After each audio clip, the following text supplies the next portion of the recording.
Chega, olha aí. Todo mundo falou menos eu. Hoje você falou muito pouco. Ninguém deixou, né? Pode falar aqui? Sim. Pessoal, boa noite. Nós vamos passar para a leitura das cartas. Esse momento ele é tão importante quanto os outros para o silêncio, né? E a gente tem um rigor com o silêncio, às vezes soa assim como um exagero, mas na verdade a espiritualidade ela tem rigor com tudo com a gente, o que a gente fala, o que a gente pensa, o que a gente quer organizar, né? Porque é um trabalho muito delicado. Eu sempre penso que lidar com o luto ou com as pessoas que estão enlutadas é semelhante a dar um banho. Pode deixar, Neto, depois você anda aqui na minha frente. É semelhante a dar um banho a alguém que sofreu queimaduras. A gente não tem onde pôr a mão, tudo dói, e precisa de um jeito assim muito, muito especial para a gente cuidar, né? Não é só vir aqui e conversar com vocês com a certeza que eu tenho que a vida continua. Isso é para mim, que nasci vendo. É diferente.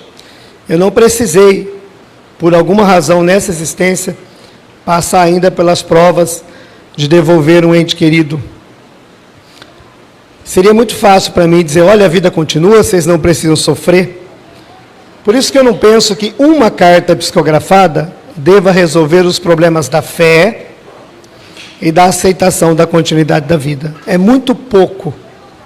E seria muita pretensão a gente pensar, você já recebeu uma carta, você já não viu que ele está vivo? Que ele estava vivo, a gente já sabia antes de vir aqui. Por isso a gente veio. Nós estamos tratando de um assunto chamado ausência. Porque eu estava prestando atenção outro dia, a gente aprende a amar cheirando, já perceberam? Pega o nenenzinho, chora, pega o cachorrinho, cheira um. A gente tem um olfato afetivo. A gente pega aquelas mãozinhas desse tamanhozinho e admira os pezinhos, e acompanha aquele crescimento, aquele banho, né, que a família inteira quer participar do primeiro banho. A gente aprendeu a amar assim, tocando aqui na terra, sentindo, percebendo. Aí, de repente, por alguma razão divina, porque não é por acaso, nós somos obrigados a aprender a amar sem possuir. Onde as nossas mãos não alcançam, o nosso olfato não alcança, a nossa visão não alcança. É como se estivéssemos andando numa turma, todo mundo feliz, junto com a nossa família, alguém vem e nos dá um empurrão. A gente cai lá para frente, sai catando cavaco, e não entende o que está acontecendo, e todo mundo ficou para trás ou para frente, e falei, agora, como é que eu alcanço? É mais ou menos isso que nós estamos vivendo. Então, nunca é agradável, porque é um aprendizado muito novo e forçado. É claro que se olharmos aspectos espirituais, nós somos lá preparados espiritualmente para isso. Aceitamos de alguma maneira, mas não lembramos. A gente brinca com a relação do casamento, né? Não, você foi o primeiro a ter importância, mas a gente criou um hábito que nasceu do amor que a gente já tinha. Em cima do amor, um hábito, uma convivência sadia, onde criamos raízes e vamos nos ligando uns aos outros, e quando aquela pessoa não está perto, a gente descobre que não sabe andar, que não sabe ir no supermercado. A gente começa a descobrir o valor do dinheiro, que às vezes a gente não cuidava. Dos boletos, de situações, falando, meu Deus, eu nunca cuidei disso. Então, são muitas informações ao mesmo tempo, para a gente administrar. Estávamos habituados a uma religião, e toda religião nos ensinou que a vida na Terra termina, a gente sabe disso. Mas não nos ensinaram para depois que ela terminasse. O só estar com Deus não é suficiente na hora da dor. É o mesmo que você dá remédio para a pessoa quando está com dor aguda, dá um Buscopan para ela, para a cólica renal, fala assim, eu estou com dor, eu já te dei o remédio, mas ainda não fez efeito. Não entrou em mim esses conhecimentos ainda. Eu sei que tem Deus, porque até senão não existiria, mas eu não consigo me concentrar porque a dor está maior nesse momento. Eu não sou treinado na fé. Eu sempre soube que existe Deus, mas o caminho até Ele, eu ainda não aprendi direito. Então, até a religião, nesse momento, às vezes acaba mudando. Ou pelo menos a interpretação. A gente viu a vida toda. Quem foi no velório, o padre dizer, vai ficar nos braços de Jesus, nos braços da Mãe Santíssima. Mas isso não conforta, né? Mas nem nos braços de Deus a gente confia. Porque nós sabíamos cuidar do amor do jeito que nós entendemos. Eu desenvolvi um método de amor para o meu ente querido. E eu não sei se os outros vão cuidar igual. Então tem o nosso. É claro que continua, Jesus disse no Evangelho, se creres em mim, ainda estará comigo no paraíso, ainda hoje. No paraíso não é o lugar, é se sentirá em paz. Hoje, agora. Esquece esse corpo que está na cruz dizendo para o bom ladrão, esquece isso aí. Essa é a roupa. Mas se acreditar em mim, isso não vai ser nada, nós vamos para o outro lado. E a vida vai seguir. Mas como ele conseguiria, naquele momento, né, desenvolver essa fé absurda para aceitar a morte sem reclamar do corpo? Então, às vezes, parece que é insuficiente. Nós vamos à igreja evangélica, que nós ouvimos algumas, que vai morrer o corpo e vai para o descanso eterno. Quem descansa está vivo, porque morto não tem ação.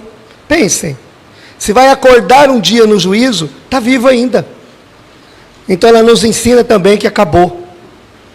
A maioria das doutrinas, religiões, às vezes enroscam na comunicação. Mas Jesus Cristo resolveu isso para nós quando ele falou com Moisés e falou com Elias, que Moisés há milhares de anos já estava morto para eles, e Elias há 350. Por que Jesus falou com Moisés e Elias? Porque esses todos sabiam que não estavam mais na terra. Não serviria um desencarnado próximo. Isso está no Evangelho. Jesus falou com pessoas que haviam morrido há muito tempo. Então, ficou claro. É claro que a Bíblia foi tão adaptada ao interesse de cada um, que as questões espirituais que eles puderam arrancar, eles arrancaram. Só não conseguiram arrancar a fé que Jesus nos ensinou, né? Bem-aventurados aqueles que creem, mesmo não vendo, que lhes será dado o reino dos céus. Nós estamos numa vida nova, num aprendizado novo. E hoje, através do Espiritismo, das palestras, que foram muito boas, nós vamos aprender a amar sem possuir. Alma a alma. Aprender a nos felicitarmos com a evolução, como o Alex estava falando há pouco, do nosso ente querido. Cada dia que hoje, que a saudade é grande, né? Tantos anos longe, eu sempre vou dizer, não é mais tantos anos longe, é tantos anos mais perto, porque nós estamos indo em direção a eles. A nossa vida na Terra, o nosso tempo não parou, e eles estão lá à frente, onde nós estamos indo. Então, cada dia é um dia mais perto e não um dia mais longe. Essa caminhada está acontecendo. E vai chegar um momento, eu li numa carta hoje, que enquanto vocês choram na terra, já aos primeiros brotos da saudade, meus pais me acolhiam aqui com votos de extrema felicidade. Não tinha acabado. Um dia nós vamos vivenciar isso. Alguns aqui chorarão, mas nós estaremos olhando na direção daquele ser que nós esperamos tanto. E perceberemos, nunca que foi em vão tudo que nós sofremos, mas que poderia ter sido mais ameno. Porque eu não posso acreditar que Deus, que Jesus, tenha me dado alguém para eu amar, que eu não pedi. Meus filhos nascem, a gente programa, mas Deus manda eles, para depois tirar por um simples capricho e nunca mais eu ver. Não seria Deus, não seria justo isso. Quem está há mais tempo nessa caminhada já sabe, vocês não são mais do tamanho que eram. O conhecimento ampliou, a visão sobre a morte modificou, a visão sobre o amor modificou, sobre o amor dentro de casa. O verdadeiro amor, ele conhece o sacrifício. E Jesus disse que não há maior amor do que dar a vida por um amigo. Ele não falou a pessoa do amigo, Ele está falando do sentimento amigável dentro de casa, porque tem pais e filhos inimigos. Ele está falando dessa amizade que nós temos que cultivar dentro de casa. Eu não posso viver com alguém e falar assim, eu vou viver até o final, com o Alex brincou, eu vou viver até o final porque na próxima é ela mesma, viu, Alex? Se você quiser vir com a Larissa, você vai ter que vir com a André, porque ela vai vir com a André. É um pacote. Mas eu não posso viver porque eu vou passar isso junto. Nós crescemos juntos. Nós evoluímos juntos. E o nosso ente só quer o nosso bem. Só quer a nossa paz. E quanto mais recursos nós conseguirmos para nos mantermos de pé, eles estarão mais felizes por nós. É claro que o choro faz parte da nossa vida. E não tem um tempo previsto para isso. Tem gente que é espírita, não se permite chorar, o que os outros vão pensar? Eu tenho tanto conhecimento, você tem conhecimento, mas não tem sentimento.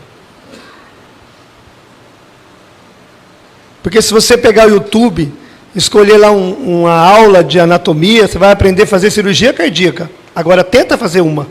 Primeiro, que você não vai achar ninguém que deixa. Segundo, que ver é uma coisa. Nós vivemos teoricamente sobre a vida eterna, eu entendo bem, hein? E vivo num pânico.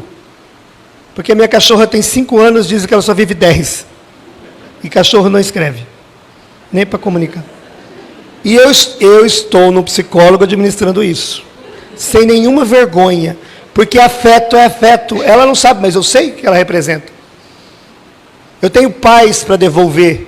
Eu espero devolvê-los. E não que eles me devolvam. Eu tenho que me preparar para isso. Porque hoje eu estou tranquilo aqui. Minha mãe está cuidando do meu pai, são jovens. Meu pai cuida da minha mãe. E quando tiver só um? Eu posso estar aqui? Cadê a honra do pai e mãe? Entendem? Eu tenho que enfrentar isso. Está no meu caminho. E eu não vou enfrentar, não, está tudo bem, segue o mundo espiritual, porque se a minha fé entende que a vida continua, talvez a minha mãe não esteja do mesmo tamanho, se meu pai for. E se meu pai for, como fica? Entende? Então não adianta o que a gente sabe, é o que a gente sente, é o que a gente entende, tem que viver isso. Quando a minha avó desencarnou, eu tinha, acho que 24, 25 anos, já era espírita, eu era Allan Kardec, perdia para mim naquele tempo. Eu sabia tudo da desencarnação, a minha avó desencarnou, a minha avó que me criou, falei, deixa comigo. Fui lá, escolhi as coisas do funeral, vesti ela, pensa numa força, eu me admirei. Fiz tudo. 15 dias eu estava de pé, consolei todo mundo, deu 15 dias. Que dor era aquela? Eu não vivi o luto, eu não me permiti.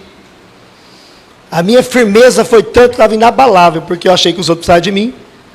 Mas depois, e já há 18 anos isso acho que faz, quase 20.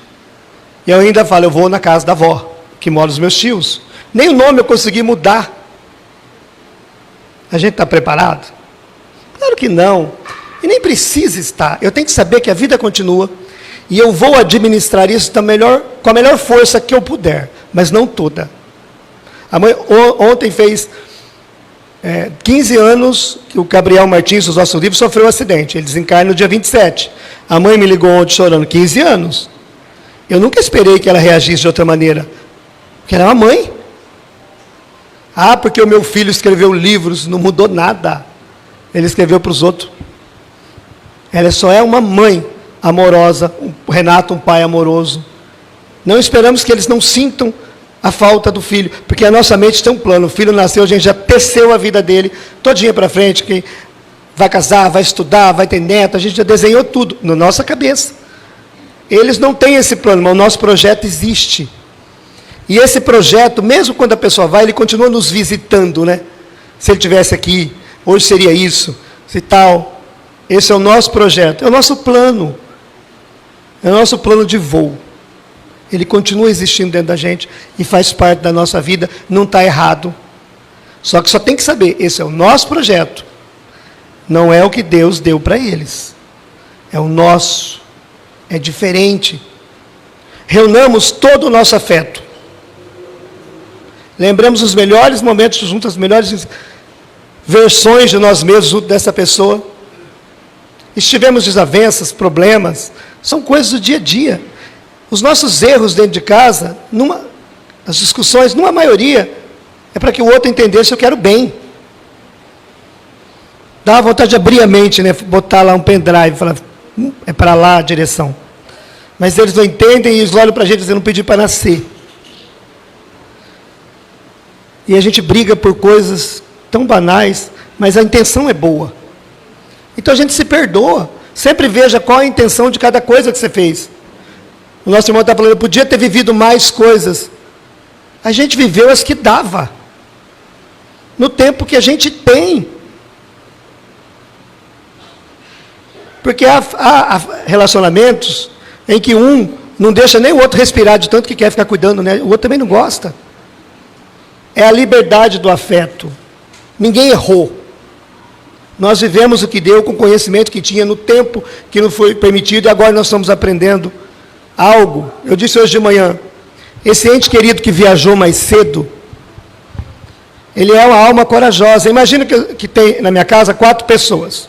Eu, minha esposa, mais 2 filhos, e um tem que ir, para que os outros aprendam. Eu falo assim, eu como pai eu não posso ir porque eu sou rimo da família. A mãe vai dizer, como eu vou e vou deixar 2 filhos? Aí a filha vai dizer, nossa, eu sou a única filha, minha mãe não pode deixar. Aí o menino vai dizer, eu vou. Eu vou para que todos os outros aprendam sobre o caminho. De lá eu fico mandando notícia. Qual é o caminho que nós temos que ir? Então este que foi a alma corajosa, que está nos chamando para o crescimento, não só para a dor, para o crescimento. Nós estamos crescendo, vocês já não são mais do tamanho que eram. Não são mais. E não importa o que a gente acredita. Eu acredito que eu desencarnei e vou para o céu, ou que eu vá dormir. Não importa o que eu acredite. Eu sempre vou encontrar a vida. E vou processar essa informação com as bênçãos dos amigos espirituais, familiares que estão lá nos aguardando. O livro Voltei, do Chico Xavier, diz assim, qualquer lugar que a gente esteja, sempre haverá solo firme debaixo dos pés e céu aberto sobre as nossas cabeças. Sempre vai existir um lugar, a gente não está pendurado. Sempre tem uma sequência, nós estamos aqui para aprender isso. Eu nunca vou dizer para vocês, é fácil, mas eu sempre vou acreditar que é possível dar um passo a mais. Porque eu sei que quando aconteceu, vocês pensaram, eu não vou sobreviver. E a gente descobre que não consegue morrer, né, quando quer. Deus não colocou uma chavinha disjuntora aqui que você aperta e desliga. Fala, como que eu sobrevivo com tanta dor, com tanto sofrimento, porque tudo dói, tudo está mal. Eu vou deitar na cama, você deita e você não morre. O teu organismo te obriga a comer, um dia vai ter que comer. A natureza te põe de pé de novo e você tem que caminhar porque você tem outro filho, porque você tem outra pessoa, porque você tem isso, um monte de problema, inventário. Deus, parece que quando eu estou ruim as coisas ficam pior. São os estímulos para que você não queira morrer. Eu tenho uma história, está gravado isso aqui? Vou falar da vida dos outros. Pode deixar. Pode deixar. Mas é boa. É rapidinho, é a última. Numa situação, uma jovem com um filho no carro, estava passando por uma tormenta no casamento, uma situação extremamente difícil, ao ponto da separação, e não estava aceitando, e ela muito nervosa, aquele dia voltando do trabalho, não se deu conta, estava correndo muito, não se deu conta, bateu o carro, desencarnou, e o filho ficou doentinho, muito tempo na UTI, e ficou numa vida, assim, quase vegetativa. E ela escreveu uma carta para a família, estou resumindo, o marido estava lá, e depois os benfeitores me disseram assim, foi tudo normal, a carta, dentro do que se espera.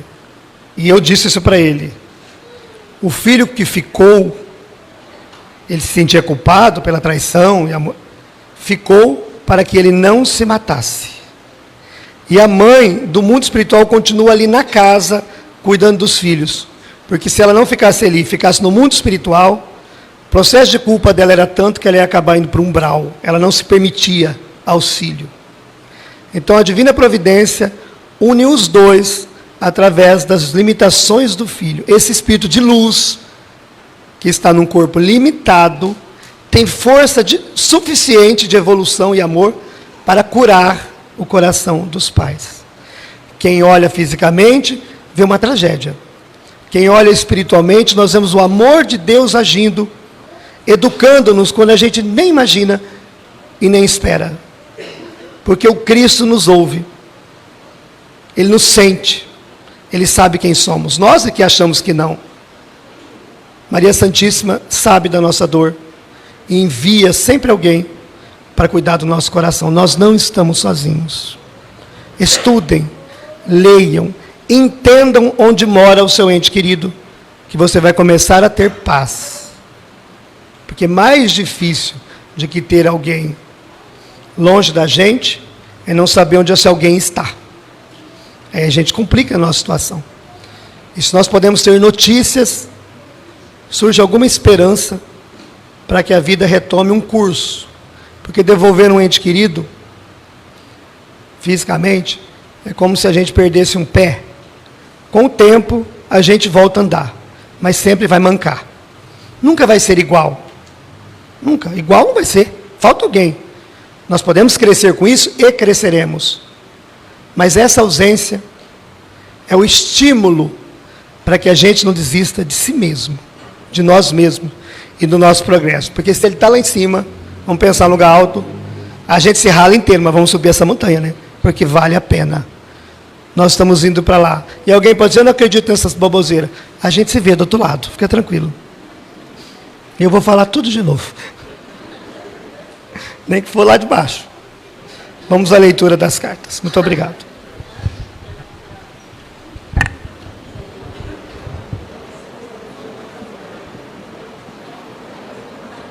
Só.